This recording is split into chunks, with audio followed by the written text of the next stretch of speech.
So thank you for tuning back into another episode of the Word of Mouth podcast presented by Johnny Davis.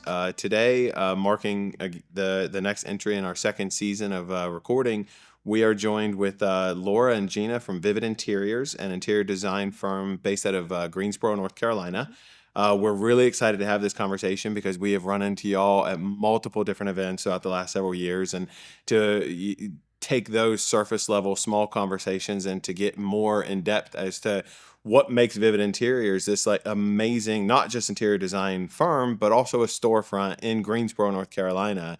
I could not be more excited to have this conversation with y'all. If you wanted to take a minute and just kind of briefly introduce yourself individually, Gina, we'll start with you and then we'll go to Laura, as well as a little bit of the background of Vivid Interiors. Sure.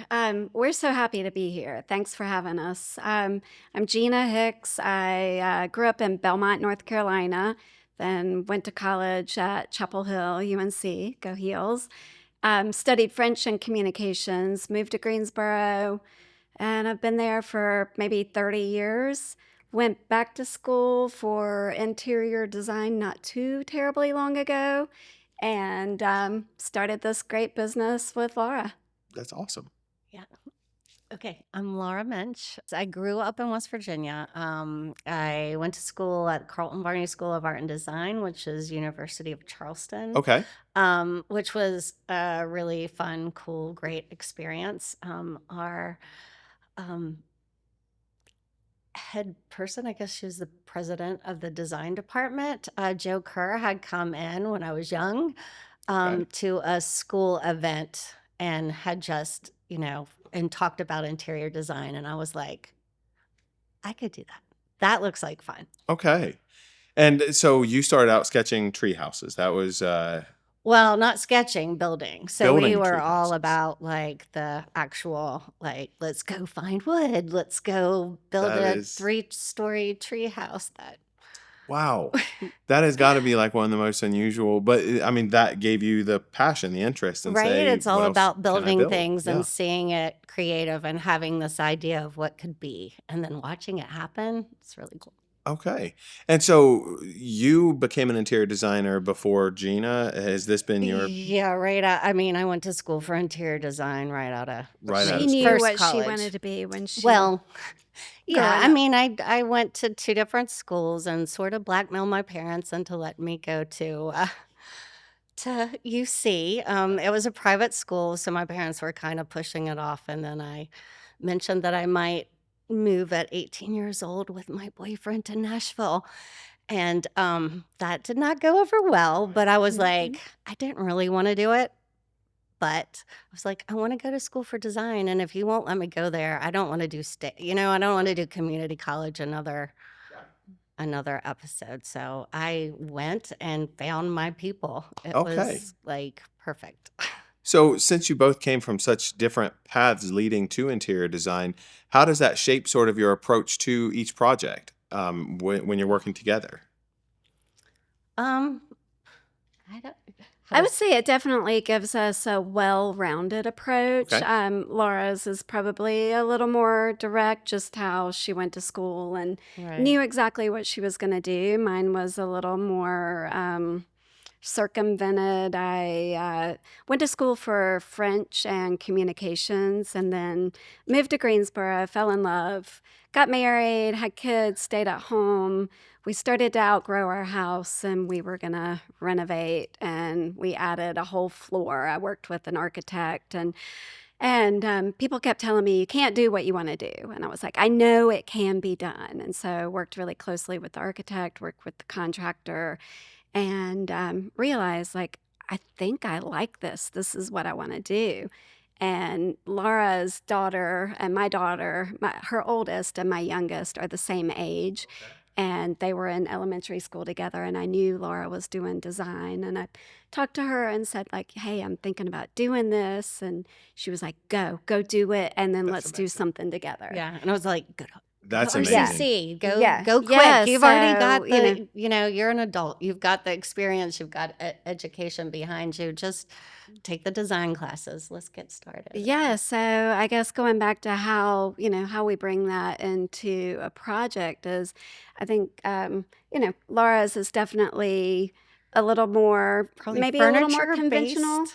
Maybe like I did a lot of furniture stores and floor plans and things like that at my beginning career, and came down and did a lot of showroom work, and it's all about floor plans and fitting furniture and how those spaces go. So Yeah. I think, we have a good mix of, some of the harder things and softer things. And So does Laura end up being like the ground, like when you're like, I want to do this, and she's like, well, from a architectural standpoint, that can't be done without some engineering stamp. I don't know. Sometimes I might be that person. Oh, okay. Yeah. sometimes I'm more like, okay, we could do it, but it can be really expensive. Yeah, that's usually the. Yeah. You know what I mean? And so what's the budget? You know what I mean? And Yep. trying to, especially with furniture manufacturers for showrooms, they don't want to spend a ton of money, but they want it to look good and function well. Yep, absolutely. Jessica was, I don't know if she coined the term, but when we were speaking with Jessica, she said, designers have dreams and projects have budgets. And, those are Yes. usually pretty hard to find that middle ground. Yeah, absolutely. So, from your own backgrounds, how did Vivid Interiors take shape? Like, what was the impetus? Like, what was the conversation like to say, are we going to do this? And at what moment did you kind of have that, oh my God, we're doing this? Yeah. Well, so Gina went to school. So I was in school Right. and started taking projects while I was in school. And Vivid, Laura was still working at another firm at that point, but we were also, Trying to doing a figure- little side hustle for Vivid. Well, I mean, we hadn't taken on any projects, but we were trying to get it together. Like, what does this look like? What do we want? What do we don't want? One of the things for me is starting a design firm. I've worked for a number of 4 really, strong, powerful women that had their own designs firms that I learned a lot from. But I also learned that they all got divorced. Yeah. And some of them weren't speaking to children or, had some form of communication. And I don't want to go into all of that, but like, I definitely did not want that for me. Right. And I didn't want to take all of this on, and having a great partner who is kind of fearless. Yep. I mean, it just works. Yeah. I mean, it was like we didn't overthink it. We talked about it. And then the next thing I know, like we're, meeting in Laura's dining room and talking a little further in detail. One day I get out of class and I pop over and Laura's on the phone with the attorney, like setting up the LLC. And she's like, "Are you in?"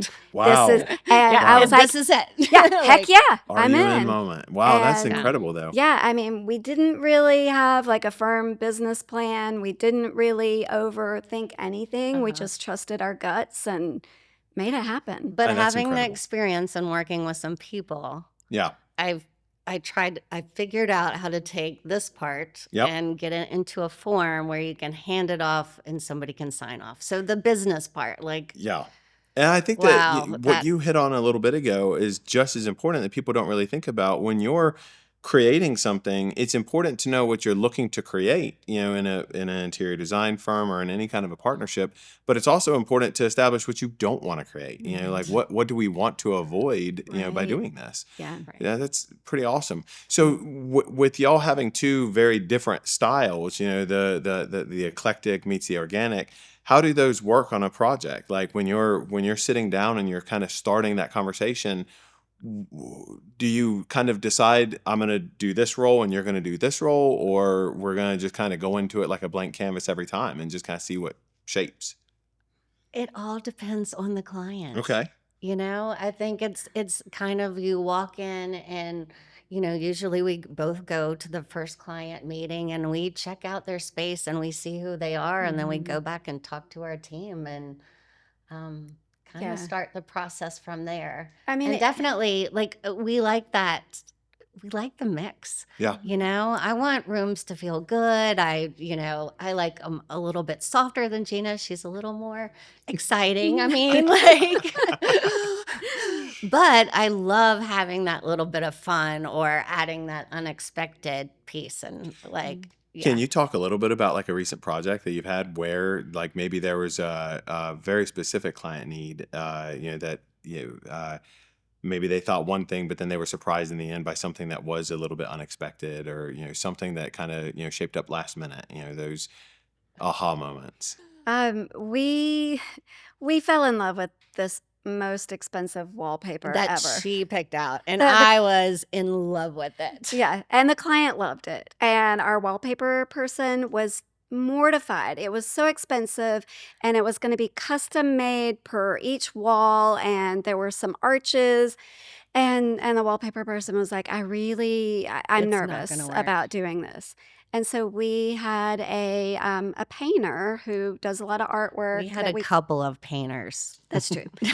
We had a couple of painters. I get really into the art part, so Right, I right. was on it. And color is So we reached out to them and asked them, like, could you do this? Right. And then we presented it to the client. And we started moving forward with one particular artist who also does a lot of faux painting. And at some point, the client came in and just said, like, I don't want faux. I don't want she faux was like, painting. stop, Laura, you've got to get her to stop. And so we had to ask this Okay. artist to stop what they were doing, Wow. to leave. I just said, we're gonna take a break. I don't think the color's getting quite the way it's the client's not seeing it quite the way she thought, and maybe we're missing it on the color. So let me talk with her. Let's take a break, and then we'll have you come back. And I mean, that, asking an artist or taking an artist off of their artwork and pretty saying, sensitive. so, there was that. And then there was the convincing the client, like, this is going to work. Maybe we've got to change the color palette just a little bit. And it's a process, and it's building, and it's layering, and it's going to get there. Just trust us. Just trust us. Let's bring her back in. And then I had to talk the artist into coming back because she wasn't sure she wanted to I was gonna finish it. say, And then it was like, that's- no, you can do this. You've got this in you. You can do this. We can make this happen. Yeah. Like, we're in it this far. Let's just. And it's stunning. It Is it? is. Okay, so it did just turn out. beautiful. The client was so happy with it. Yeah. But that was a big risk. And, even in that moment where you're assuring the client everything's okay, there's that little bit of doubt. Like, Oh, I'm sure. is it going to be all There's right? always a little doubt. Yeah. But it turned out beautiful. It's Wow. one of my Yeah. favorites. And, Yeah. I almost feel guilty to the person who designed the wallpaper because we weren't able to use her wallpaper, but there was just no way that we could make that work in that setting. But it's one of the best tributes to her wallpaper design. Well, and I mean, it really fit her style anyway. That's Like, if you see incredible. paintings of hers and then you saw what she did, I Yeah. mean, it does fit her. That's incredible. So when you source something like that, walk me through that. When it's not one color, when it's not a wall color, when it's, you're creating a focal point of an entire room by using an artist and not using wallpaper. Right. This is very, very, very specific to the house. How daunting of a project is that when you think, are we going to hire an artist? It's a little daunting because, most artists, it's hard to do a commission piece. Like, Right. it's easy to paint for yourself or, have an idea in mind and Right. be able to sell that. But when somebody wants something specific, and they're trying to get into your brain and you're trying to get into their brain, like having those colors and pictures and talks. And this isn't a and canvas you can it's take not down a off canvas. the wall. It's like, This let's is- try a couple boards and see Yeah. where we're going. And most artists, they don't want to duplicate somebody else's work. They want it to be their own. And so there's that push and pull of making sure that it's close enough to the original concept, but it still serves the artist and, what they're trying to do as well. So there's a lot in play. But yeah, it was a big risk, and it turned out I'd do well. it again in a heartbeat. That's incredible. I Yeah. love that. In terms of certain design trends that we're going towards or staying away from, like what are you excited about when it comes to like some of those, the current design trends that we see? We had Jason Phillips on, and he said that we're moving away from sharp edges. That a Oh, yeah. lot of furniture, a lot of interior design is going into more of those organic shapes and rounded hmm shapes. As a parent, Yeah. I could tell you I love that because kids will break themselves on anything. But from a designer standpoint, Yeah. are we excited about that or I think we've been in that since we Yeah. started. really? Like, Okay. I think we are like, love that 80s. I love modern, but I'm not a hard edge or cold person. I want it soft. I want it organic. I want woods and Yeah. metals and, all of the different things. Yeah. We definitely prefer softer edges, I would say, and especially in those kind of hard surfaces, coffee Right. tables, dining tables. Yeah. It is nice to have that little bit of curve because a lot Liv- of other things, all the walls are linear, so it's nice to throw in yeah. round shape. Usually you're working in a room, you're working with all rectangles or square, Yeah. right? So adding curves always softens it up and makes Okay. it feel more welcoming. Yeah. What Yeah, about so design trends we're trying to kill? Like We agreeable have a grace done, I think. we have opposite views. yeah, Oh, yeah, okay. Totally yeah. opposite. Talk to me about that.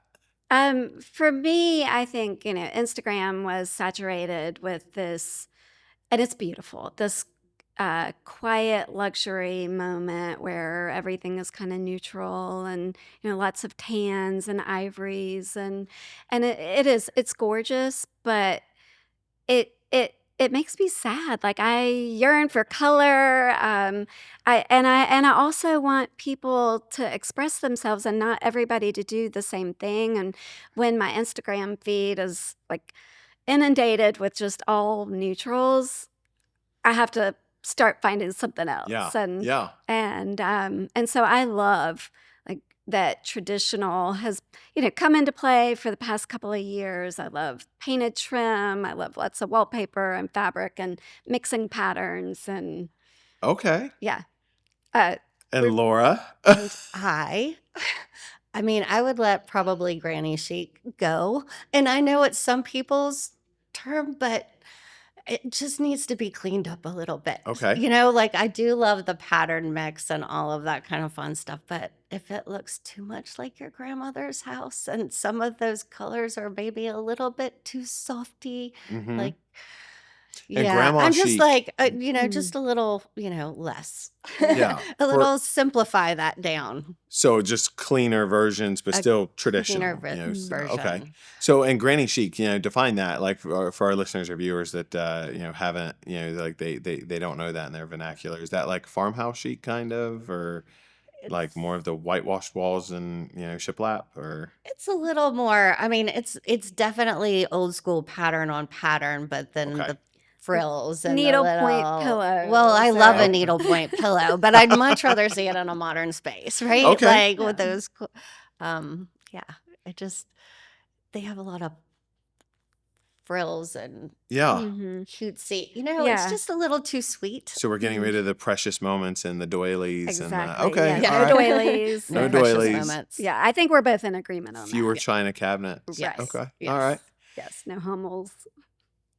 No what? Those Hummel figures. I don't know Oh if you yes, remember yeah. those. Yeah. Yep. So we probably need to put up a couple, images of them. So when you sit down with clients on that first meeting and you have that introductory meeting, what are you looking for in that meeting from the client? Like, what do you want them to give you? How do you kind of define out what their project is going to look like, during that conversation, that extraordinary client positioning I tend to ask them how they want their room to feel. to feel? Okay. Like, how do you want it to feel? What do you want to feel like when you come home? And Okay. like, what Yeah. does that feel like to you? And then I think it's going off like color clues are off the things that they already have Okay. usually. Like as a good, kind of or it's that one special piece that you find that has multiple that you can just Okay. do it Yeah, once. we kind of play detective when we go in, and we do ask the clients, especially if it's a space that they've been living in, like take us through, show us what rooms you love and tell us why, and tell us what rooms don't work. And then we're also looking for those things that maybe spark with us and maybe they've forgotten about. It might be a piece of art that's sitting on the floor that they didn't hang, or it might be a little pillow sitting, back No. behind another pillow, and we see it and we bring it up. And then, especially if they've got a story about it, oh, that was my grandmother's and I just can't part with it. Or, we're always looking for those kind of things to lead us into understanding their style. Right. Okay.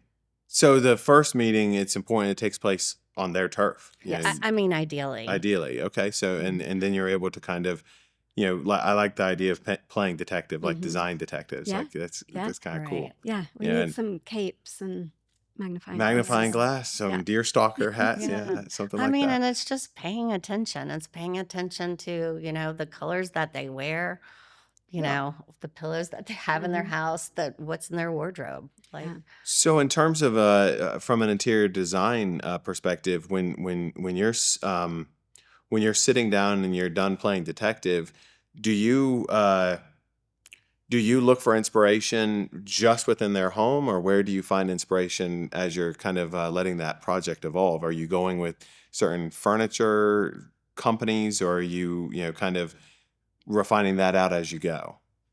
well, it's a process. Definitely there are furniture manufacturers that we lead towards. Sometimes it's nice to go on Pinterest to be like, I think this would work, but here's 3 more ideas that sort of show that. And Mhm. sometimes showing them a color palette Yeah. outside their norm, it's nice to get those pictures from somewhere else. But then we bring in, a lot of the manufacturers that Yeah. And sometimes it's just like totally kismet that a wallpaper sample that we had ordered, 3 weeks ago, not thinking about a client, shows up and we're like, "Oh my gosh, that's perfect. this is the perfect wallpaper for that client." So, in that vein, talk to us a little bit. I know in your culture statement you say that you're very focused on collaboration and the collaborative impact of Mhm. creativity. Talk to us about that a little bit. Like, what does that look like in practical application? As you talk to us about collaboration from interior design. I would say that sometimes when we have a client in, and if it's a big project and we've got the starting point, but we don't have all the details worked out, we'll invite them to pull open the drawers and, let's go through our fabrics together. Yeah. Let's build this from the ground up while we're here. Sometimes we've got it all planned out and we present the full project and the client loves it and signs off on it. But sometimes, and it's those more special times, and I would say it's with those clients that we've established really great relationships with, we can collaborate and we say, Which ones do go, you like? yeah, Yeah. let's Here, pull open this drawer. Let's pull out this fabric book. I right. think you'll Okay. really like this. So And we'll pull some things together, but we really kind of let them lead. Okay. I like one of the fun things is having a couple different, color palettes Yeah. or, and different pieces work in different rooms as long as they fit and they function. But, Yeah. kind of coming up with that together. And Do you ever have clashing between like the husband and the wife, or one partner and another partner? oh, yeah. Yeah. Yeah, I was yeah. gonna say you can't go too drastically different on the color palettes. Yeah. Sometimes it can be a challenge, and you got to But find it's, that compromise. yep. And sometimes you just like, okay, I like this one. She likes that one. We'll let them choose. Okay. Yeah. And see which way they go. Yeah, Because absolutely. nothing's wrong. No, You know right. what I mean? There's like different of opinions always happen. Right. It might change the approach you have in the Right. project, Hmm. but yeah, one color versus another. In Right. terms of collaboration with, you said that there's certain furniture brands that like you always kind of want to lean toward. Is Yes. that collaborative also? Like, are these Absolutely. furniture? So, how important is that for you to collaborate with different furniture brands that like you've built a rapport with? It's extremely important. Yeah. Can you Yeah. talk a From little bit about what you look for in a collaborative partner?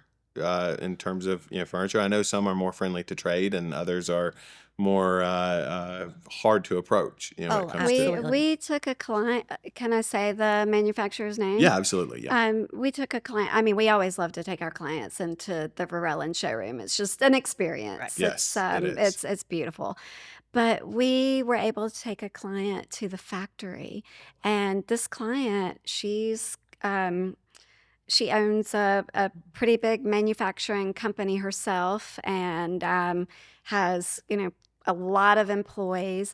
And when she went in and got to talk to the teams on the floor at Varela and see how they were treated and how happy they were, And how they treat everybody else that walks in. it Nobody has a grumpy face on in there. Like, yeah, everybody I works mean, it hard made and her heart sing. And then we heard her telling our rep just what an honor and a privilege it was to be able to come into their factory space.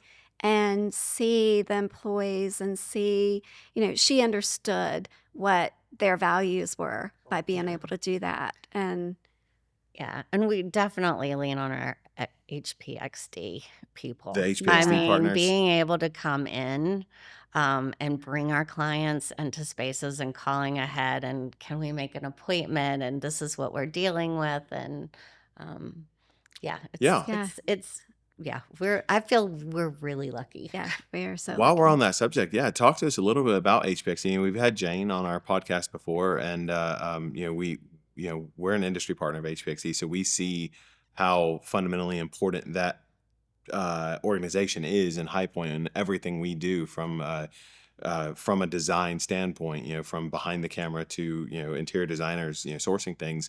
So, can you talk a little bit about HPXD and sort of what that organization means to the design community as a whole? Well, I mean, I think, it came out of COVID, Yeah. right? Yep. When market shut down, which was the first time I mean, I've been doing a lot of markets. That was the first time in Yeah. 50 years or something. I think it was World War II, maybe. Wow. And you would have to I fact could- check me, we can but fact check you. like there's some serious numbers in there. It was devastating, when you think of you're a High Point manufacturer, you're here, that's the time. Those are the two times when people can come in and see. And it really changed everybody's perspective of how do we,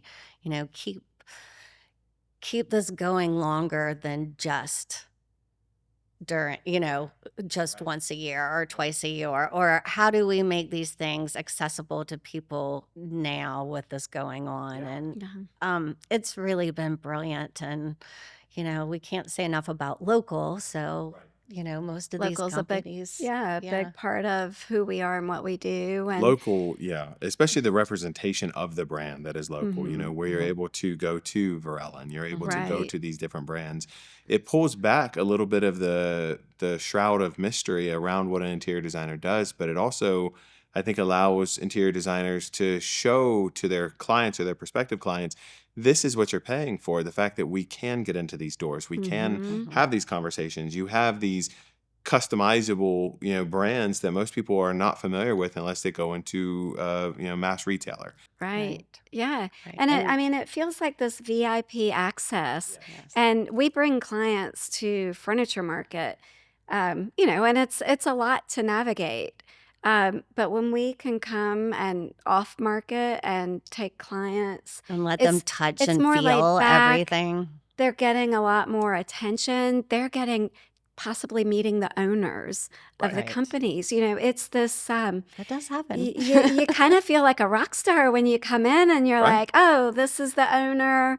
Well, and I think Yeah. that when you have a home filled with furniture, to give those pieces their own story, their own history, it allows you to kind of live with them, instead of just living on them, you're living in the story, that's Yeah. created. And talking to the owners or the people that help design and create the furniture gives it a lot more meaning, a lot more of a bit of an heirloom quality than it does just something you buy online, get shipped to your house, and Right. it's Yeah. just kind of Absolutely. keyed in. No Mhm. throwaway furniture, please. Don't throw away furniture, right? Yes, yeah. I think that hopefully, with the conversation we had with Jason, he was talking about how there is sort of there has been a disposable mentality with furniture recently of, Yeah. have it for a year, throw it away, buy another one, which is kind of the consumer Right. standpoint in the country in general. Cars Yeah. don't need to last Right. outside of their lease, drive them Mhm. for a couple years, throw them away, get a new one.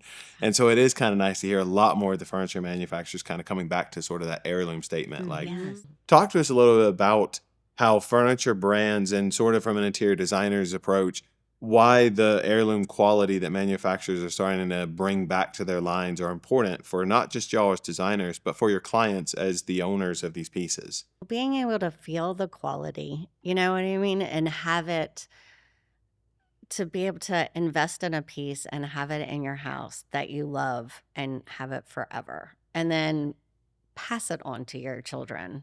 I mean, ideally, that's what we want to do. I've got some great pieces from my grandparents. Yeah. You know, my grandfather ran a trucking company in Alta Vista, Virginia, which is where Lane manufactures. Okay. So I've got some great mid-century pieces from Lane, That is awesome. but they were in my grandfather's room. You know what Yeah. I mean? They were in the houses. And it gives Yeah. it more Yeah. meaning. It gives it Yeah. more importance. I will Yeah. never trade those out. I think as, we've heard this before, but I think as we are becoming much more techno, whatever in our homes, we're also yearning for pieces of history and things that ground us that, aren't made and for the future. They're made, I mean, obviously we want furniture that's going to last well into the future, but I think those heirloom pieces. And having that connection, right? It's about having more connection with, Mhm. what we buy and who we spend time with and all of those things. And Yeah. and when you're in Yeah. your house, like that's where it should be the most important. Absolutely, yes. And when people come in, there's a story behind those Right. pieces. And I'm guilty. When I came into this industry, to me, a chair was a chair. Right. You sit in it. When you start hearing like, well, this was historically designed after an 1836 design that was da da da, it really gives you a lot more appreciation for not just the craftsmanship, but the artistry that goes into the design of a chair. Yeah. It has to be functional, but it needs to look beautiful too. It needs to live in a space and not just fill space. When we're talking about sort of where Vivid started from, and we spoke about kind of what where Vivid is now. What does the future look like for Vivid? We're like, what projects are we excited about that are coming up, or what opportunities are we kind of like gearing up for in the future? Well, we just finished a really big project that we're pretty excited about. We Okay. haven't put it out there, which is We've been sitting on the photography. but it was like a 2.5-year project, Wow. and that's pretty exciting. Yeah. Like, and we'd love to have some more projects. There's Yeah. a beach house project, so Okay. bring on more beach house projects. Ready for a mountain house project. Yeah, Um, and I mean, these are clients so we've had two really great clients that we've kind of run with all the way through and Okay. gotten to experience, the first people who said, "Yeah, I'll buy that expensive make goods pet," and Yeah. not even blink, and we were like, "Yes." Yeah, and we and said yes to Varel, Yeah. the first one, so yeah. Some like of we've those grown with them, and Yeah, some of those yes. started with, the client coming in, looking at a piece of art, or then coming back and saying, I need help with a powder room. And then before we knew it, we had done almost every room in their house, and they have 6 kids. Wow. And then we were invited to go and look at their lake house. And then the husband is an orthopedic trauma surgeon, and we helped do his brand new office built from the ground up. And then their daughter was getting married, and they have a farmhouse, and She was ready to. we redid the farmhouse, and we got invited to the wedding. It was mean, amazing. Yeah. You're in every part of that family. Yeah. Yeah. Your design, your appointments Right. are, Right. And that's one of those collaborative, that is definitely Yeah. like the collaborative in the best way possible. Mhm. and it builds trust. Right. You're building, your reputation. This, family's entire life is centered around these, decisions that are made collaboratively, with your own firm. That's Yeah. incredible. Yeah. Yeah. That is incredible. So, what advice would you give to a creative that's just starting out that thinks, I would love to do that, but I have no idea how? I don't know if I'm good enough. I don't know if I should leave my day job. Take some business classes. Business classes, okay. Business classes, even if it's like geared towards your industry. Like when Gina and I first started out, we went to every business class that they had at market. Anytime somebody was going to come and talk about the business of home, like do your research and and ideally having experience. Unfortunately, Gina hasn't had as much, like not as much experience, but with working for different people. You learn what you want to do and what you don't want to do, and what does your life look like? How do you make it all fit? And it might be working with some other people and choosing like what we did is working with a team. Definitely surround yourself with like-minded people. Maybe it's not the same field that you're interested in, but maybe they're crushing it, in some sort of adjacent field. People are out there and they're willing to share. We have this amazing women's group that has started called Women of Design, and it's loosely. Laura and I had done coaching for a while, and it was amazing. But this is something that's local, so we're all sharing our pain points that may not be quite national or so universal. They're much more local to us, and it's just this great group of women who are willing to share and open up. And I think there are people out there that are willing to do that. You've just got to find them and make that connection.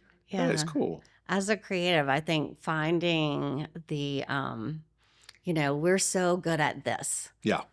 but learning how to give it to somebody and hand it off so Yes. they can sign off on it and actually do it. And monetize Right? it. And Yeah. actually make it happen, because I think that was my biggest learning. Like, Absolutely. Yeah. once I learned how to do that, I'm like, we can do this. We're good at what we do. Right. Business side was, just That kinda- is difficult. Yeah. I think the paperwork. Johnny shares that. Yeah. Johnny shares that invoicing is like, you might as well, he'd rather get gut shot than have to sit down and do invoices. But it's nice to get paid. That's exactly, yeah. It's So, a necessary, it's a nice to necessary get step. paid. So we like seeing those checks come in. So sometimes sending the invoices out isn't so bad. That makes sense. Can you talk to me a little bit about the Women in Design? Like who are going to those meetings? Like who are you opening your doors to? Yeah, we're opening up to anybody who's in the interior design side. Reps have asked to join, and we're trying to keep it more interior designers. Although reps are, hosting events for us. I would So say it might need to be Women in Design and Friends. Yeah.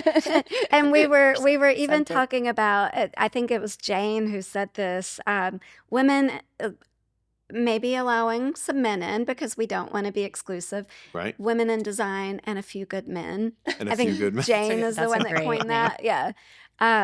But usually it's like 30 to 40 people. We have what we've been doing recently, we've had 2 different panels. The first one was a panel on branding and marketing. So we had experts in the field come and talk. Cisco hosted us there.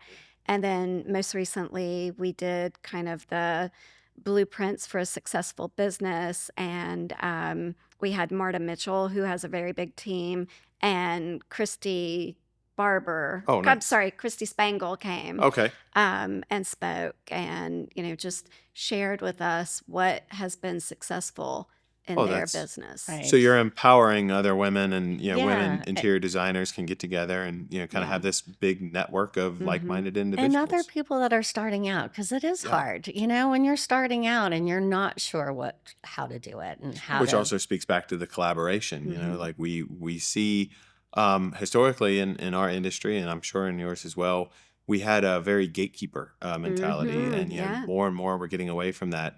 You stay over there, and I'll stay over here, and we are getting more collaborative in design. So Yeah. it's nice to see that the women in design. And where can people find out more about the women in design if that's something they think they'd love to attend one of those meetings? We have an Instagram page. Okay. We have a Facebook page as well. Okay. So that's the best way to reach out to us Is right it now. at Women in Design for It that? is Okay, Women perfect. of Design. Women of Design. Okay, Yeah. perfect. Well, Yeah. anybody who wants to reach out to that. So, sort of as we round the episode out, I was we've got kind of a couple fun things just in my research, and I want to hit on this just because we can't not. But talk to us about roller derby. So I grew up skating at a skating rink in Gastonia, North Carolina. And my parents actually met at the skating rink. A huge part of my life. And then fast forward, I've got 3 kids, and we're going to PTA skate night. And I'm holding their hands skating, and I'm just thinking, like, I want to let go and skate fast. Like, I just want to go. And my cousin had grown up skating with me when we were little, and I had reached out to her, and I was like, I went to the skating rink, and I want to maybe sign up for speed skating classes, or I just want to get back into it. And she said, oh, Charlotte, she lived in Charlotte. She said, Charlotte just has a roller derby team. And I was like, that sounds amazing. And I started doing some research here, and Winston-Salem had started a team, and I was getting ready to go and to a practice of theirs, and something popped up on Facebook. I'm trying to start a roller derby league for Greensboro. Is anybody interested? Talk about kismet. Like, what are Right? the odds? And I was immediately on it. There's a church, Laura and I live in the same neighborhood, Okay. and the church has their basketball gym, but they also have roller skates. And I was like, maybe we can get the church to let us practice there. Anyways, we ended up practicing in High Point. We started Greensboro Roller Derby. I was one of the founding members.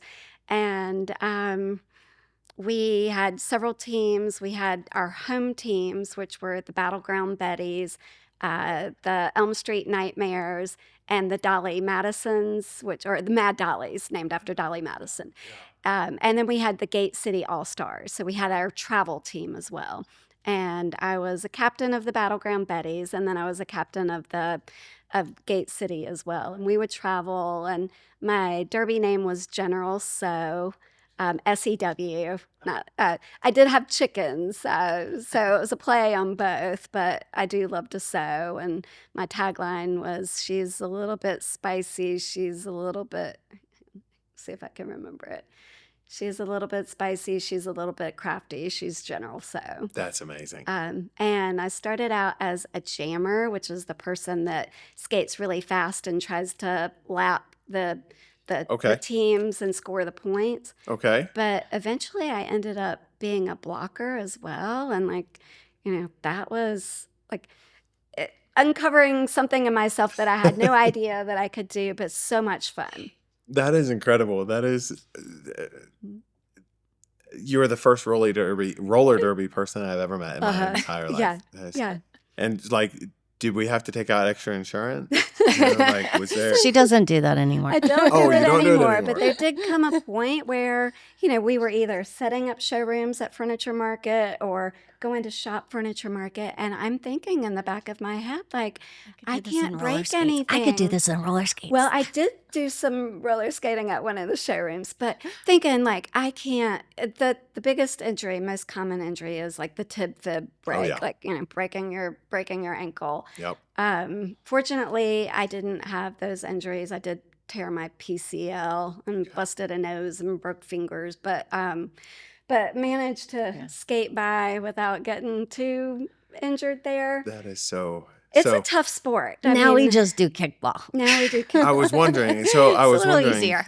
Laura, what is your weird little pastime? Are you in Renaissance jousting? Or? Well, we do kickball together. Oh, okay. Okay. So there's a Vivid Interior kickball. Well, team? no. It started as a downtown kind of Greensboro businesses. Yeah, but we've been doing it for 10 years. Yeah.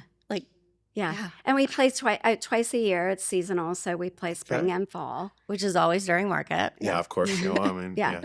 yeah. But it's so much fun. It is I fun. did accidentally overrun somebody on first base one time, and they dislocated their elbow early on. Remember that the part of the- tie-dye team?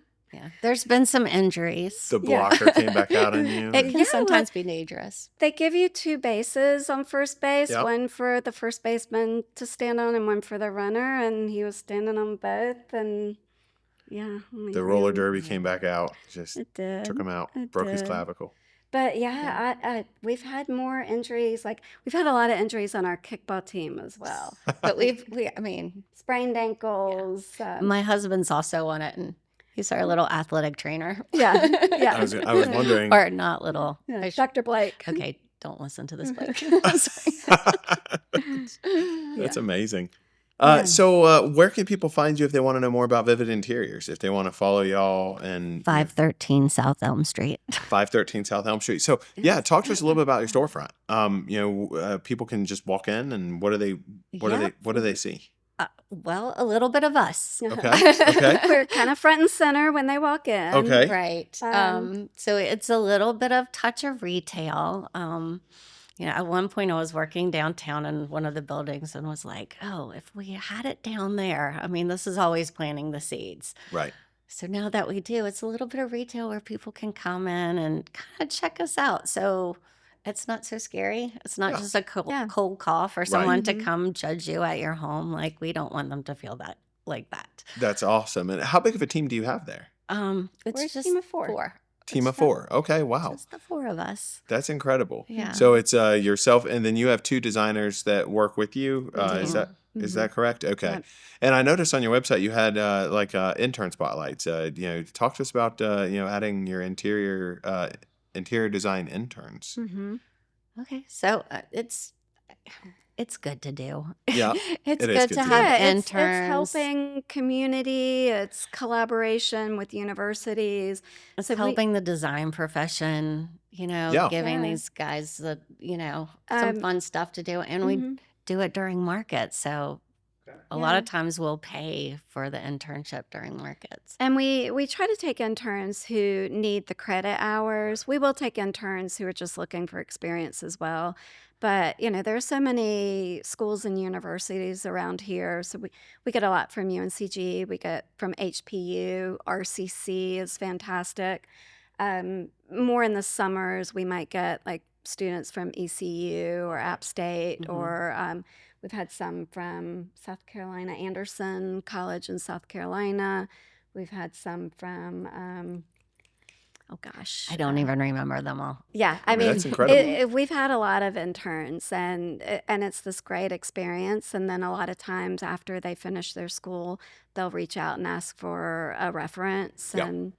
And yeah, it's been a really great. Paving the road for that next, evolution of designer to come in, and no matter where they're at. So, I'd like y'all to motivate the person that is burning the midnight oil right now, or the person that is like, I think I could do this, or I think, what advice would you give somebody that, whether they're a student, an intern, or, a hobbyist that's, looking at interior design as, possible, continuation of their career or a different career? What advice would you give them other than going to all the business classes they can during market? I just think education is important. Okay. So whatever you're going to do, have a little bit of education behind that. Okay. Even if it's just taking a few classes, maybe you don't go back to school completely. Maybe it's just taking a few classes, or, just really finding out Yeah. what. There's a lot of resources out there too for Yes. those folks. The ASID Yeah. is fantastic when it comes to like a wealth of knowledge on it. Yeah. So Yeah. And for me, I would say connections. Like, Okay. reach out to people if they're in the industry or you see them doing something. Don't be afraid to reach out and ask. I mean, the Right. worst thing they're going to do is not answer, Yep. but more than likely they're gonna offer some pearls of wisdom and help you along the way, because more than likely somebody helped them too. That's fantastic. That's I like to hear that. That's and we see that a lot. I ask every guest that same question, and it is trying to reiterate that don't stop, don't stop pushing forward. Don't stop working at what you love. Don't abandon your passion for a, job. Right. But build the connections, build your education.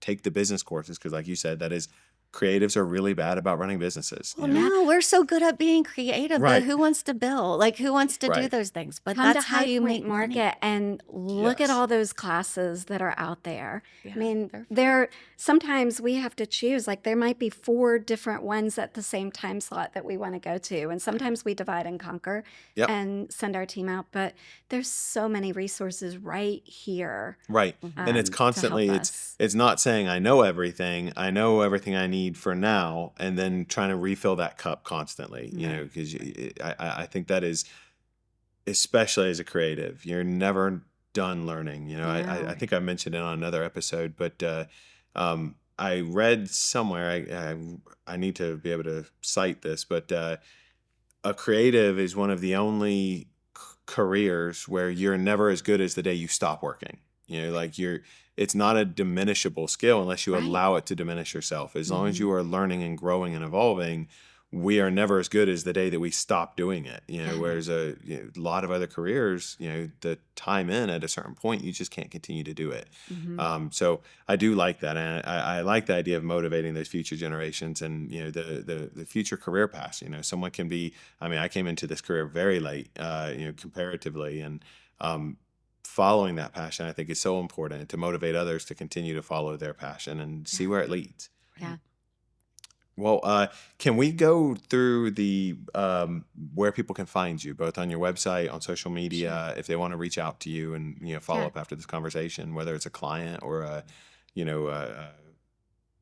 future prospective intern? Yeah, absolutely. So 513 South Elm, if you Okay. want to see us in person. That's in Greensboro. That's in Greensboro. And we're vivid_NC on Instagram. We're vivid-interiors.com online. And we've got a Facebook there as well. I think it's just Vivid NC. Yeah. Okay, that's perfect. And I definitely encourage people to just stop in, say hello, check it out. We have lots of local artists, North Carolina upholstery, a little bit of eclectic mix of all different kinds of accessories. So Yeah. I love it. yeah, it's Well, fun. we'll post links to all of that in our show notes and in our episode description. And thank you so much for joining us today. This was exactly the conversation I wanted it to be. And, speaking to interior designers, I think you're our first interior designers that we've ever spoken to on the podcast. But that is an Aw, incredible, thank a little you. high five moment. It's our first podcast. It's our first podcast. And I would think you guys are seasoned pros. You handled that perfectly. Thank you so much. Well, thank you.